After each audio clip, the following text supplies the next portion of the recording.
श्री ताराबहादुर कुँवरद्वारा लिखित हजुरलाई नमस्ते। यस पुस्तक प्रकाशित हुनु अघि र प्रकाशित भए पश्चात विभिन्न व्यक्तित्वहरूले शुभकामना तथा प्रतिक्रिया यसरी व्यक्त गर्नुभएको छ। माननीय विक्रम पाण्डे, निवर्तमान मन्त्री, भूमि सुधार तथा व्यवस्था मन्त्रालयको शुभकामना। श्री ताराबहादुर कुँवरजीको जीवनीमा आधारित पुस्तक हजुरलाई नमस्ते लोकार्पण मैले आजभन्दा 6 महिना अगाडि मात्र गरेको, मानौ हिजो जस्तो मात्र लाग्छ। यति छोटो अवधिमा पहिलो संस्करण सबै पाठक वर्गको हातमा पुगेर सफलतापूर्वक बिक्री भई दोस्रो संस्करण निकाल्न लाग्नु भएकोमा शुभकामना दिन चाहन्छु। हजुरलाई नमस्ते आत्मकथालाई समाजको दर्पण मान्न सकिन्छ। जसरी दर्पणमा वस्तुको प्रतिबिम्ब यथारूप प्रतिबिम्बित हुन्छ, त्यसरी नै समाजको यथार्थ बोकेको यस पुस्तकले समाजको अवस्थाको नजिकबाट वर्णन चित्रण गरेको छ। मलाई लाग्छ आत्मकथा भनेको समाज र सभ्यताको मापन गर्ने, सामाजिक चेतनाको स्तर निर्धारण गर्ने र समाज रूपान्तरणमा अहम भूमिका निर्वाह गर्ने सशक्त कला माध्यम हो। नेपालमै बसेर मेहनत परिश्रम गर्दा के हुँदैन भन्ने साहसिक प्रेरणा बोकेको यस कृतिले 3 करोड नेपालीलाई लगनशील, मेहनती र कर्तव्यनिष्ठ भई लाग्न प्रशस्त सन्देश दिएको छ। अन्तमा लगन र मेहनतको पुजारी र कुनै पनि कार्यमा निरन्तर लागि परेमा सफलता नै मिल्छ भनी समर्पित भएर लाग्नुभएका तारा कुँवरजीलाई कर्मशीलताको प्रशंसा गर्दै र यस कार्यबाट स्रष्टाको मनोबलको वृद्धि हुनेछ र समाज परिवर्तनमा यसले सहयोग पुर्याएको छ भन्ने आशा राख्दै पुस्तकको दोस्रो संस्करण प्रकाशनमा ल्याउनु भएकोमा हार्दिक बधाई र धन्यवाद दिन चाहन्छु। तपाईको यथार्थ भोगाईमा आधारित पुस्तकको प्रशंसा गर्दै यसको उत्तरोत्तर प्रगतिको हार्दिक शुभकामना व्यक्त गर्दछु। माननीय विक्रम पाण्डे, निवर्तमान मन्त्री, भूमि सुधार तथा व्यवस्था मन्त्रालय। हजुरलाई नमस्ते पुस्तकका लागि रुकमाङ्गत कटवाल ट्रस्टद्वारा प्राप्त शुभकामना पत्र। मेरा प्रिय मित्र ताराबहादुर कुँवरको आकाशमा नौलाखे तारा जस्तै प्रष्ट भाषामा लिखित हजुरलाई नमस्ते नामक आत्मकथा पुस्तक प्राप्त भई आफ्नो जीवनमा भएका र भोगेका सत्यमा आधारित आत्मकथा जीवनी पढ्ने मौका पाउँदा आभार प्रकट गर्न चाहन्छु। यो पुस्तक पढ्दा हामी सारा नेपालीलाई धेरै उत्साह र केही गरौँ भन्ने प्रेरणा मिल्छ। हाम्रो जस्तो समाजमा ताराजी जस्तो मेहनती, परिश्रमी, इमानदार र साहसी व्यक्तित्वको जीवनी सत्यतामा आधारित आत्मकथामा समाहित गरी आफ्नो व्यवहारिक अनुभवलाई पुस्तकको माध्यमद्वारा नेपाली समाजलाई सेवामा समर्पित गराउने यहाँको प्रयत्नको म लगायत यो आत्मकथा पुस्तक पढ्ने सबैबाट स्वागत हुनेछ भन्ने मलाई पूर्ण विश्वास छ। सरल भाषामा स्पष्ट रूपमा प्रस्तुत यो आत्मकथाले गाउँघरबाट आएका वा कम्तीमा गाउँमा केही समय बिताएका जो कोहीलाई आफ्नो जीवनको ताजा सम्झना गराउँछ। समाजलाई अग्रगतिमा लैजानको लागि गरिएको यो प्रयास प्रशंसनीय र मननीय छ। यस आत्मकथामा पसिना बगाएर कर्म गरेर खानेलाई प्राथमिकतामा राखी ठगी खाने प्रवृत्ति बोकेका समाजका सामन्ती वर्गको विरोध गरेको देखिन्छ। जीवन जिउने क्रममा परिवार त्यागेर एक्लो जीवन बिताउनु पर्दाको पीडालाई आत्मकथामा राम्ररी वर्णन गरिएको छ। आमा बाबु प्रतिको माया, छोराछोरी प्रति बाबु आमाले गर्नुपर्ने कर्तव्य, श्रीमान श्रीमती बीचको सुख दुःख र प्रेम प्रसङ्ग आत्मकथामा देखिन्छ। ठेला ठेल्ने र रिक्सा चलाउनेदेखि बुलडोजर बिक्री गर्नेसम्मको पेशागत अनुभव र मुगलान नजाने अठोटदेखि विदेश भ्रमणसम्मको रोमाञ्चक अनुभूति पुस्तकमा समेटिएका छन्। जीवन एउटा मोडहरूको सङ्गम स्थल हो। दुःख सुखका मोडहरूमध्ये कुनै बिर्सनै नसकिने हुन्छन्। 11 वर्षको उमेरमा आफ्नो जन्मथलो छोडेर कर्मथलो खोज्दै अर्काको घरमा कामदार भएर बस्नु, ज्यामी काम गर्नु, ठेलागाडा चलाउँदै गर्दा टेम्पो मालिक बन्नु र अहिले बुलडोजरसम्मको मालिक भएका कथा व्यथा यथार्थमा आधारित रहेका छन्। आत्मकथा पढ्दा कर्म गर्न नसक्नेलाई कर्म गरौँ गरौँ गरी मेहनती, परिश्रमी, इमानदार र साहसी बन्ने प्रेरणा मिल्छ।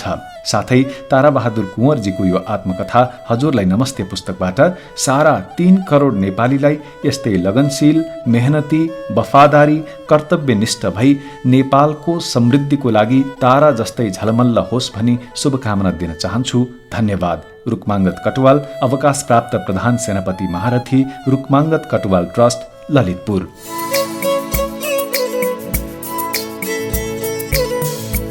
ताराबहादुर कुँवरको पुस्तक हजुरलाई नमस्तेको विषयमा दिपेन्द्र बहादुर छेत्रीले लेख्नुभएको मेहनतले सबै सम्भव छ शीर्षकको टिप्पणी। हजुरलाई नमस्तेको यात्रा 2051 सालमा मिनी ट्रकको पछाडि लेखिएको नाराबाट सुरु भएर 2073 सालमा जीवनी पुस्तकको नाममा अंकित हुन पुगेको छ। ताराबहादुर कुँवर घरबाट निस्केपछि काठमाडौँ शहरमा अर्कैको घरमा काम सघाउने र विद्यालय जाने केटा, आफैले के काम गर्ने भनी छनौट गर्ने र पैसा आर्जन गर्ने व्यक्तित्वको रूपमा देखिनु भएको छ। आफ्नो प्रारब्ध आफैले निर्धारण गरेका व्यक्तिका रूपमा रहेका कुँवरले परिवारका सदस्यदेखि इष्टमित्र र साथीभाइहरूबाट धोका पाएका घटना सुनाउनु भएको छ। घटनालाई यथार्थमा उतार्दै आफूले गरेको दुःख कष्ट पाठक समक्ष इमानदार तरिकाले उल्लेख हुनु निष्कपटताको उदाहरण हो। पुस्तकबाट कुँवरजीमा कामप्रति निष्ठा र मेहनत गर्ने स्वभाव छ भन्ने देखिन्छ। घाँटी हेरेर हाड निल्नुपर्छ, कुनै पनि काममा सन्तुष्टि लिएर चुपचाप बस्नुभन्दा नयाँ विचार अनुसार जोखिम मोल्दा अन्ततः लाभ नै हुन्छ भन्ने बलियो धारणा छ। चित्त नबुझेको कुरामा कुँवरजीले जङ्गे झोक देखाउन पनि पछि पर्नु हुँदैन भन्ने मान्यता स्थापित गर्नु भएको छ। ठेलाबाट हेभी उपकरणसम्म 2044 सालबाट सुरु भएको आफ्नै स्वामित्वमा सवारी साधन राख्ने काम 2073 सम्म आइपुग्दा 12 भन्दा बढी संख्यामा रहेका हेभी उपकरणका मालिक बन्नु भएको छ कुँवर। ठेलाबाट रिक्सा आफै चलाउने र अरू साथीहरूलाई पनि प्रोत्साहित गरी कल्याणकारी काम गरेको विवरण पनि पुस्तकमा समावेश छ। टेम्पो खरिद गर्दा ठगिएको अनुभूति भए पनि भाडामा चलाउँदा फाइदा हुने गरेकाले यो व्यवसायमा रमाएको देखिन्छ। टेम्पो चालकको अनुमति पत्र लिन तुलसीपुर पुगी सो बापत 1200 रुपियाँ तिरेको उल्लेख गरिएको छ।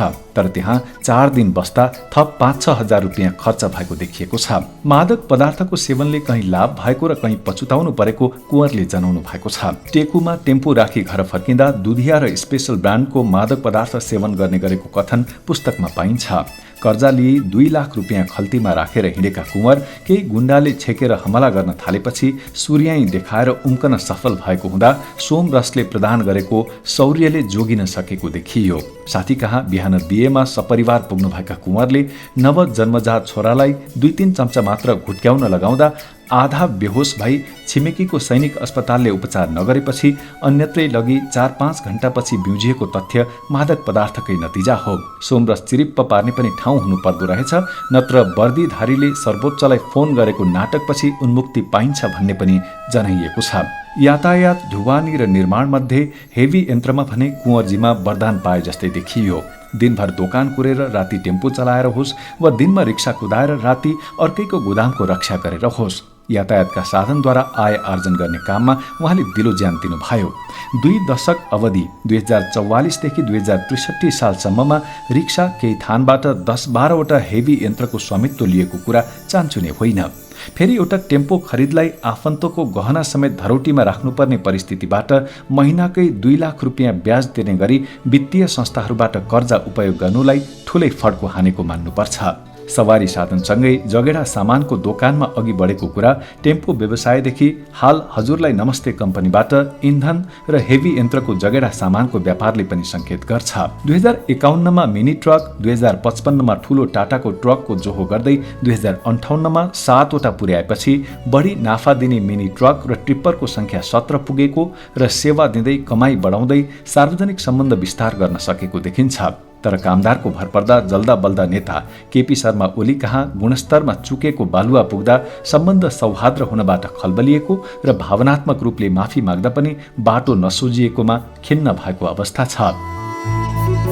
पढाइमा उचित अवसर नपाएका कुँवरले व्यवसायको क्रममा दर्जनौं देशको भ्रमण पनि गर्नुभएको छ। छिमेकी Bharat, Bangladesh, Thailand, Malaysia, Singapore, Korea, Switzerland आदि देशहरूमा सामूहिक भ्रमण भएको विवरण छ। व्यावसायिक संगठनको नाताले आफूले ठूला ठूला कम्पनीका अध्यक्ष पदाधिकारीहरूबाट हार्दिकताबाट मनमनै धन्य, अहो भाग्य, खुशी प्रकट गरेको कुरा जीवनका अविस्मरणीय क्षण भएको अनुभूति पनि छ। विदेश भ्रमणबाट अरू देशले गरेको प्रगति हेर्दै आफ्नो देशमा किन हुन सकेन भनी आत्मचिन्तन गर्ने मौकाको अनुभूति पनि सँगालिएको छ। मितव्ययी रहेको प्रसङ्गमा गीताले साथ छोडेको स्थिति चाखलाग्दो छ। विदेश भ्रमणको सुरुको अवस्थामा विदेशी मुद्रालाई नेपालीमा बदली खर्च आकलन गर्ने आदत सर्वव्यापी छ। त्यही परिस्थितिमा स्विजरल्याण्डको जङ्फ्रू हिमाल हेर्न रेल मार्गबाट 2 घण्टाको समय दिई जानुपर्ने ठाउँमा मन नगरेको चाखलाग्दो विवरण छ। अर्को साथीले नेपाल छोडेपछि हिन्दीमा बोले पनि आफूले भने पानी ल्याउलाई गिभ मी वाटर भनेको प्रसङ्ग रमाइलो छ। थप रमाइलो त भोक लागेको बेला आफ्नो ढाकाको टोपीले गुण लगाएको प्रसङ्ग चाखलाग्दो छ। पसलेले दूध पाउरोटी दिएर पैसा लिन नमानेको, 50 स्विस फ्र्याङ्क दिँदा थोरै भनेर नलिएको र 100 दिँदा पसलेले भयो जाऊ भनेबाट नेपालीको पहिचान टोपीले कमाल गरेको उल्लेख छ। कोरियामा भने टोपीको पहिरनले ठिटो हुनबाट रोकेको प्रसङ्ग पनि उल्लेख छ। मितव्ययी बन्ने सिलसिलामा विदेशबाट पुराना लत्ता कपडा ल्याई नेपालमा मध्यमवर्गीयलाई बेचेर रत्नपार्कको फुटपाती पसलबाट सामान ल्याई घर जाँदा लाउरे बनेको घटनाले चतुर्याइ गरेको देखिन्छ। त्यस्तै प्रसङ्ग कोरियामा जुत्ताको मूल्यको भ्रमले सृजना गरेको पनि परिस्थिति छ। तिर्नुपर्ने मूल्य ठानेको त छुट दिने रकम रहेछ, वास्तवमा लाखौं पर्ने जुत्तामा मन दिँदा किन्न रोजिएको जुत्ता छोडेर हिँडेको प्रसङ्गलाई इमान्दारितापूर्वक बयान गरिएको छ। 2035 सालमा राजनीतिक आन्दोलनका क्रममा आफ्ना दाजु बेपत्ता भएको र हालसम्म पनि अत्तोपत्तो नभएको कारुणिक प्रसङ्ग पनि यस पुस्तकमा छ। परिवारले खेप्नु परेको पीडालाई कुँवरजीले सजिलै लिनुभएको कुरा झलकमान गन्धर्वको आमाले सोध्लिन् खै छोरा भन्लिन् भन्ने गीतसँग झलझली मिल्छ कि व्यवसायले सामाजिकतामा नजिकिने क्रममा आफूलाई गुण लगाउनेहरूको ठूलो पंक्तिमा कृतज्ञ बन्दा बन्दै पनि जयबहादुर महर्जन दाई चिडिनु भएकोमा कुँवरजी खिन्न देखिनुहुन्छ। आफ्नै जीवनकालमा मेहनत, इमान्दारिता र काममा निरन्तर लाग्न सके उन्नति गर्न सकिन्छ भन्ने उदाहरण कुँवरजी हुनुहुन्छ, जसले जे अर्थी दिए पनि आफ्नो निर्णय खाटी हुन्छ र सन्तोष दिलाउन हुन्छ भन्ने विश्वस्त भएका ताराबहादुर कुँवरजी एक दिन जङ्गबहादुर कुँवरकै थान्कामा मान मनितो योग्य हुन सफल हुनुहोस् भन्ने शुभकामना छ।